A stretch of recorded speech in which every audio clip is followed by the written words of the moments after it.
تو ان دنوں میں اپنے پروردگار کی کثرت سے یاد اور صبح و شام اس کی تسبیح کرنا۔ اور جب فرشتوں نے مریم سے کہا کہ مریم، اللہ نے تم کو برگزیدہ کیا ہے اور تمہیں پاک بنایا ہے اور دنیا جہان کی عورتوں میں سے تم کو منتخب کیا ہے، اے مریم اپنے پروردگار کی فرما برداری کرنا اور سجدہ کرنا اور رکوع کرنے والوں کے ساتھ رکوع کرنا۔ اے نبی، یہ باتیں اخبار غیب میں سے ہیں جو ہم تمہارے پاس بھیجتے ہیں۔ اور جب وہ لوگ اپنے قلم بطور قرعہ ڈال رہے تھے کہ مریم کا کفیل کون بنے، تو تم ان کے پاس نہیں تھے، اور نہ اس وقت ہی ان کے پاس تھے جب وہ آپس میں جھگڑ رہے تھے۔ وہ وقت بھی یاد کرنے کے لائق ہے جب فرشتوں نے مریم سے کہا کہ مریم، اللہ تم کو اپنی طرف سے ایک کلمے کی بشارت دیتا ہے جس کا نام مسیح اور مشہور عیسیٰ ابن مریم ہوگا، اور جو دنیا اور آخرت میں آبرو مند اور مقربین میں سے ہوگا، اور ماں کی گود میں اور بڑی عمر کا ہو کر دونوں حالتوں میں لوگوں سے یکساں گفتگو کرے گا اور نیکوکاروں میں ہوگا۔ مریم نے کہا کہ پروردگار، میرے ہاں بچہ کیوں کر ہوگا کہ کسی انسان نے مجھے ہاتھ تک تو لگایا نہیں۔ فرمایا کہ اللہ اسی طرح جو چاہتا ہے پیدا کرتا ہے، جب وہ کوئی کام کرنا چاہتا ہے تو ارشاد فرما دیتا ہے کہ ہو جا، تو وہ ہو جاتا ہے۔ اور وہ اسے کتاب و حکمت اور تورات اور انجیل کا علم عطا کرے گا، اور عیسیٰ بنی اسرائیل کی طرف پیغمبر ہو کر جائیں گے اور کہیں گے کہ میں تمہارے پاس تمہارے پروردگار کی طرف سے نشانی لے کر آیا ہوں، وہ یہ کہ تمہارے سامنے مٹی سے پرندے کی صورت بناتا ہوں، پھر اس میں پھونک مارتا ہوں تو وہ اللہ کے حکم سے سچ مچ پرندہ ہو جاتا ہے، اور پیدائشی اندھے اور ابرص کو تندرست کر دیتا ہوں، اور اللہ کے حکم سے مردوں کو زندہ کر دیتا ہوں، اور جو کچھ تم کھا کر آتے ہو اور جو اپنے گھروں میں جمع کر رکھتے ہو سب تم کو بتا دیتا ہوں۔ اگر تم صاحب ایمان ہو تو ان باتوں میں تمہارے لیے نشانی ہے، اور مجھ سے پہلے جو تورات نازل ہوئی تھی اس کی تصدیق بھی کرتا ہوں، اور میں اس لیے بھی آیا ہوں کہ بعض چیزیں جو تم پر حرام تھیں ان کو تمہارے لیے حلال کر دوں، اور میں تو تمہارے پروردگار کی طرف سے نشانی لے کر آیا ہوں۔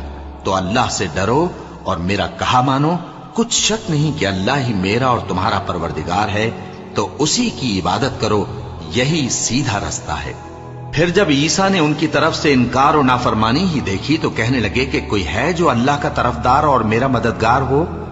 حواری بولے کہ ہم اللہ کے طرفدار اور آپ کے مددگار ہیں، ہم اللہ پر ایمان لائے اور آپ گواہ رہیں کہ ہم فرما بردار ہیں۔ اے پروردگار، جو کتاب تو نے نازل فرمائی ہے ہم اس پر ایمان لے آئے اور تیرے پیغمبر کے متبع ہو چکے، تو ہم کو ماننے والوں میں لکھ رکھ۔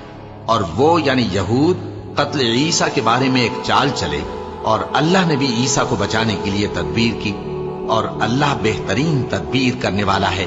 اس وقت اللہ نے فرمایا کہ عیسیٰ، میں تمہاری دنیا میں رہنے کی مدت پوری کر کے تم کو اپنی طرف اٹھا لوں گا اور تمہیں کافروں کی صحبت سے پاک کر دوں گا، اور جو لوگ تمہاری پیروی کریں گے ان کو کافروں پر قیامت تک فائق و غالب رکھوں گا۔ پھر تم سب میرے پاس لوٹ کر آؤ گے، تو جن باتوں میں تم اختلاف کرتے رہے اس دن تم میں ان کا فیصلہ کر دوں گا۔ اب جو کافر ہوئے ان کو دنیا اور آخرت دونوں میں سخت عذاب دوں گا، اور ان کا کوئی مددگار نہ ہوگا۔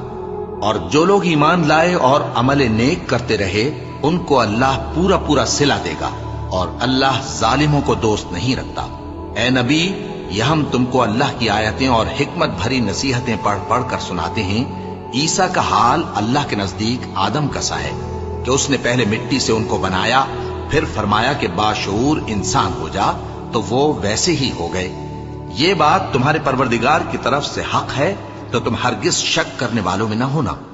پھر اگر یہ لوگ عیسیٰ کے بارے میں تم سے جھگڑا کریں اس کے بعد کہ تم کو حقیقت معلوم ہو ہی چکی ہے، تو ان سے کہنا کہ آؤ ہم اپنے بیٹوں اور بیٹیوں کو بلائیں، تم اپنے بیٹوں اور بیٹیوں کو بلاؤ، اور ہم خود بھی آئیں اور تم خود بھی آؤ، پھر دونوں فریق اللہ سے دعا و التجا کریں، اس طرح جھوٹوں پر اللہ کی لعنت بھیجیں۔ یہ تمام بیانات صحیح ہیں، اور اللہ کے سوا کوئی معبود نہیں، اور بے شک اللہ غالب ہے، صاحب حکمت ہے۔ بس اگر یہ لوگ پھر جائیں تو اللہ مفسدوں کو خوب جانتا ہے۔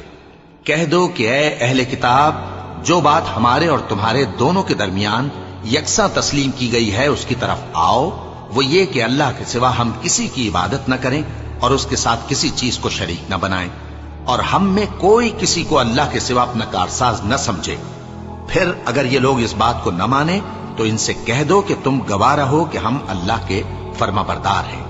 اے اہل کتاب، تم ابراہیم کے بارے میں کیوں جھگڑتے ہو؟ حالانکہ تورات اور انجیل ان کے بعد اتری ہیں اور وہ پہلے ہو چکے، تو کیا تم عقل نہیں رکھتے؟ دیکھو، ایسی بات میں تو تم نے جھگڑا کیا ہی تھا جس کا تمہیں کچھ علم تھا بھی، مگر ایسی بات میں کیوں جھگڑتے ہو جس کا تم کو کچھ بھی علم نہیں؟ اور اللہ جانتا ہے اور تم نہیں جانتے۔ ابراہیم نہ تو یہودی تھے اور نہ عیسائی، بلکہ سب سے بے تعلق ہو کر ایک اللہ کے ہو رہے تھے اور اسی کے فرما بردار تھے اور مشرکوں میں نہ تھے۔ ابراہیم سے زیادہ قرب رکھنے والے تو وہ لوگ ہیں جو ان کی پیروی کرتے رہے، اور یہ پیغمبر آخر الزماں صلی اللہ علیہ وآلہ وسلم اور وہ لوگ جو ایمان لائے ہیں، اور اللہ مومنوں کا کارساز ہے۔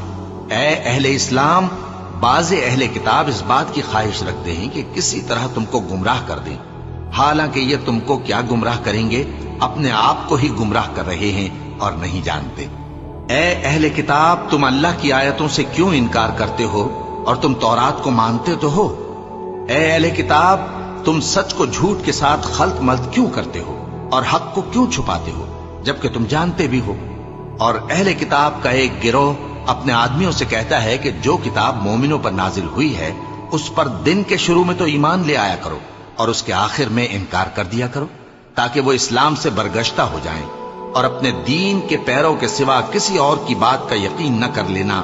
اے پیغمبر، کہہ دو کہ ہدایت تو اللہ ہی کی ہدایت ہے۔